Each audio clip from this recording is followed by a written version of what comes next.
Guys இன்னைக்கு நாளே ஒரு மாதிரி அருமையான ஸ்கில் செஷனாகவும் இருந்துச்சு. ஒரு மாதிரி ஸ்வீட்டஸ்ட் டேவாகவும் இருந்துச்சு. கேலிஸ்தானிக்ஸை ஸ்கிராச்லேருந்து ஆரம்பிக்கிறேன்றதுல இன்னைக்கு நாள் 43 எந்திரிச்சதும் முதல் வேலையா என்ன தைச்சு குளிச்சு முடிச்சிட்டேன். பிரேக்ஃபாஸ்ட்டுக்கு சாஃப்டா 3 இட்லியை சட்னியை தொட்டு சாப்பிட்டு நம்ம நண்பர் அவர் வீட்டுக்கு அழைப்பு போட்டிருந்தாரு. நானும் அங்கே வைஃபை ஆக்சஸ் இருக்குன்னு கையோட லேப்டாப் எடுத்துன்னு காடியை பற்றின்னு கிளம்பிட்டேன். அங்கே போனதும் முதல் வேலையா லேப்டாப்பை திறந்தோம். அவன் வாங்கின லேப்டாப்ல யூடியூப் மட்டும் தான் திறந்து வச்சுக்கிறான். சரின்னு அவனுக்கு தேவையான எல்லா ஆப்ஸையும் ஏற்றி கொடுத்துட்டு மைக்ரோசாஃப்ட்லயும் ஒரு அக்கௌண்ட் சைன் இன் பண்ணி கொடுத்துட்டேன். போனதுக்கு நானும் ஒரு படம் ஏற்றிக்கினேன். அப்புறம் அங்கே இருக்கிற ஒயிட் கேட் மிஸ்டர் ராம கொஞ்சிட்டு அவனுக்கும் டாட்டா காட்டு அங்கேருந்து கிளம்பிட்டேன். காலையிலே பாட்டி வீட்டுல இருந்து அழைப்பு வந்துச்சு. சரி அப்படியே பக்கத்துல பாட்டி வீடு தானே, அங்க ஸ்ட்ரைட்டா கிளம்பிட்டேன். அங்க போனா நம்ம மாராவோட தோழாவும் இருந்தாங்க. அந்த பையலுக்கு கூட கொஞ்ச நேரம் அட்டெண்டன்ஸை போட்டுட்டு அப்புறம் உள்ள போய் ஃப்ரிட்ஜை வந்து பார்த்தா ஐஸ்கிரீம் இருந்துச்சு. நட்ஸும் எக்கச்சக்கமா இருந்துச்சு. சும்மா விடுவேனா டிவி போட்டுன்னு உட்காந்து சூற விட்டேன். வீட்டுல இருந்து கிழிச்சிட்டு 10 மணிக்கு கிளம்பினேன். அப்புறம் டைமை பார்த்தா மணி 2 இருந்துச்சு. சரின்னு பாட்டி என்னன்னு பார்த்துட்டு அங்க இருந்து கிளம்பிட்டேன். இன்னைக்கு வீட்டுல லஞ்சுக்கு வெயிட்டா இருக்கும்னு நினைச்சு எதிர்பார்த்து வந்தேன். கடைசியில முருங்கைக்கீரை தான் சாப்பிட முடிஞ்சது. அப்புறம் சாப்பிட்டு முடிச்சுட்டு அப்படியே மாட்டி ஆயிட்டு ஒரு 5 மணிக்கு எந்திரிச்சு குளிச்சு கிளாஸுக்கு கிளம்பிட்டேன். கிளாஸ்ல ஃபினான்ஷியல் அக்கௌண்டிங் ஒரு டாபிக் அரை மணி நேரம் கிட்ட போகுது. நீங்க ஒரு மாதிரி டைட்டா தான் போச்சு. வீட்டுக்கு வரும்போதே ட்ரைபேட் ஹோல்டர் பார்சல் போட்டிருந்தேன். அது கையோட வாங்கி வந்துட்டேன். அதுலயே ஒரு சின்ன கோளாறு இருந்துச்சு. நாளைக்கு வீடியோல காட்டுறேன். இன்னைக்கு ஸ்கில் ஒர்க் அவுட்டை ஃப்ரீ ஹேண்ட் ஸ்டாண்ட் அட்டம் போட்டு ஆரம்பிச்சேன். என்னோட ரீசெண்ட் ஒர்க்கால ப்ராக்ரஷன் பீக்ல இருக்கு.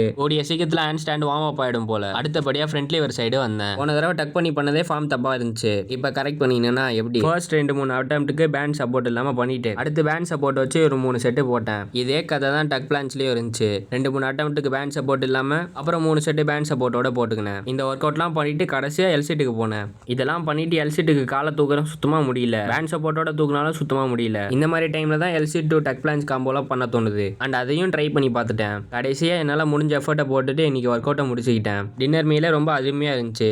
2 முட்டையால செஞ்ச முட்டை தோசை ஒன்று, இன்னொன்று கோயில் பிரசாதம் கொடுத்துருந்தாங்க. ரெண்டுத்தையும் சாப்பிட்டதும் ஒரு மாதிரி போதை ஆயிட்டேன். கடைசியா ஒரு கிளாஸ் பாலை குடிச்சிட்டு நீங்க நாளை முடிச்சுக்கிறேன். புதுசா பாக்குறீங்கன்னா ஒரு ஃபாலோ பண்ணிட்டு பாருங்க. நாளைக்கு பார்ப்போம்.